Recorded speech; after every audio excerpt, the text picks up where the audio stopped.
genetik proqramlar var. Deməli, məşhur Almaniya institutu var, bir də Amerikanın bir elmi tədqiqat institutu var. Bunlar birgə dünyadakı bütün genləri araşdırmışdılar. Hələ Sovet dövründə. Mən bunu Nauka i Жизнь jurnalında oxumuşdum. O vaxt Moskvada çıxırdı. Atam müavin olmuşdu. Deməli, bunlar araşdırmışdılar ki, dünyada ən möhkəm genlər Tibet genidir, Əfqanistan, Pakistan, Hindistan ərazisində olan genlərdir, Qafqaz genidir, bir də Afrikada bir bölgədə yadımdan çıxıb ki, çox möhkəm, təbii, möhtəşəm bir gendir. Xəstəliklərə davamlı, uzun ömürlü, möhtəşəm bir genlərdir bunlar.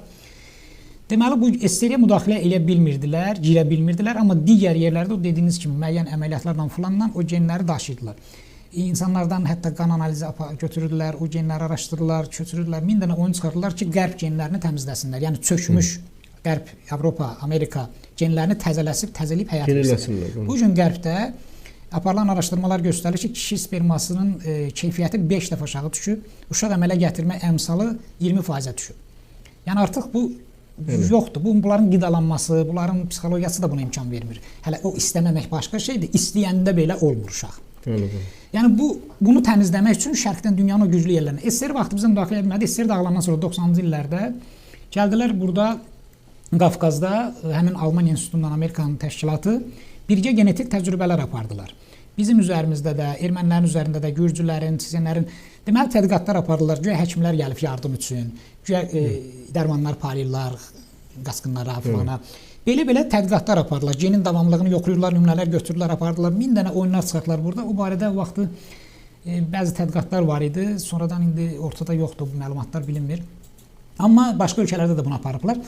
Deməli, bütün məsələ dünyada düz deyirsiniz. Əslində dava heç də siyasi, iqtisadi deyil təkcə. Davanın arxasında bir ideoloji dava gedir. Sivilizasiyaların müharibəsi gedir. Sivilizasiyaların. Qərb sivilizasiyası, mən bunu həmişə belə adlandırırım. Nə qədər kobud təhqir çıxsa da bəzi tamaşaçılarımız qəbul edəmizsə, rifah içində heyvan cəmiyyəti adlandırırım.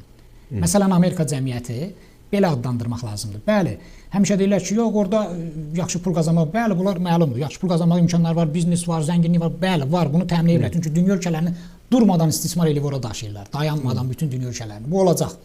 Amma təsəvvür edin ki, dünyada məsələn götürək Amerikanı, cinayətkarlıqda birinci yerdədir. Dünya üzrə məhbusların 25% təkcə Amerikadadır. Tamamilə cinayətkar cani bir ölkə. 350 milyonluq əhalidə 450 milyon odlu silah var, rəsmi bilinən.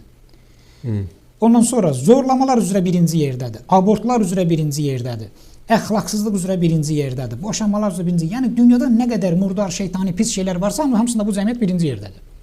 Bu məhv olmuş, mənəvi çökməyə gedən bir cəmiyyətdir. Amma davamlı şəkildə dünya ölkələrindən ora axın gəldikcə təzələməyə çalışırlar. Geni, insan psixologiyasını falan təzələməyə çalışırlar ki, məhv olub getməsin.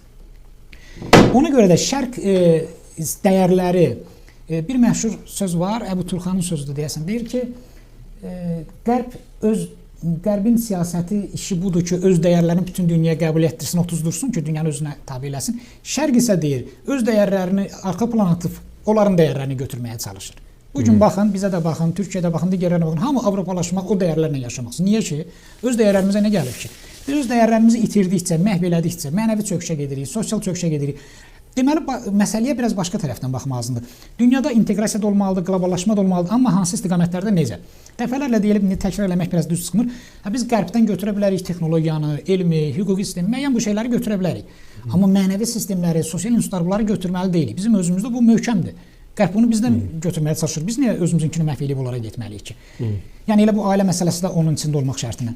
Ona görə də bəzən oponentlər deyirlər ki, biz ona görə geridə qalmış ki, milli mənəvi dəyərlərimiz imkan vermir. Ümumiyyətlə, güya ki, mənəvi dəyərlər texniki elmi inkişafa mane olunmuş. Mən də deyirəm, xeyr, elə deyil. Nümunə götürürlər Avropa, qərb ölkələri. Mən də deyirəm, elə deyil. Bu tərəfə də baxın.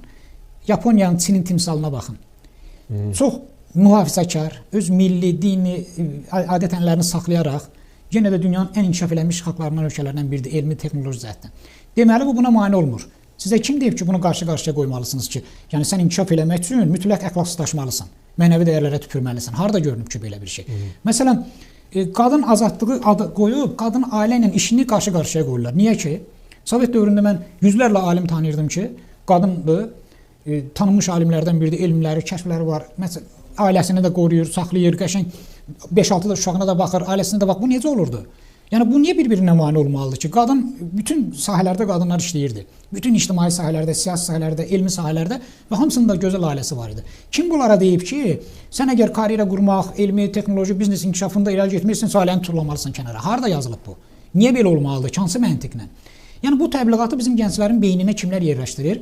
Bu gün Azərbaycan xalqının ən böyük düşməni psixoloqlardır. 90%, mən hamısını demirəm, 90%. Qərb psixologiyasını gətirib burada otuzdururlar cəmiyyətə. Yanlarına gələn boşanma istəməyəndə bir ailədə münaqişə olan 10 nəfərdən 9-u bunların yanından çıxandan sonra boşanır. Bunlardır. Sonra televiziya şou verilişlərdir, aparıcılardır, xalqın ən böyük düşməni. Seriallardır bu xalqın ən böyük düşməni. Mənəvi təbliğatlarla bunu aparırlar. Digər tərəfdən də dediyim kimi o saxta qidalar, genetik qidalar falan buna nəzarət olmalıdır.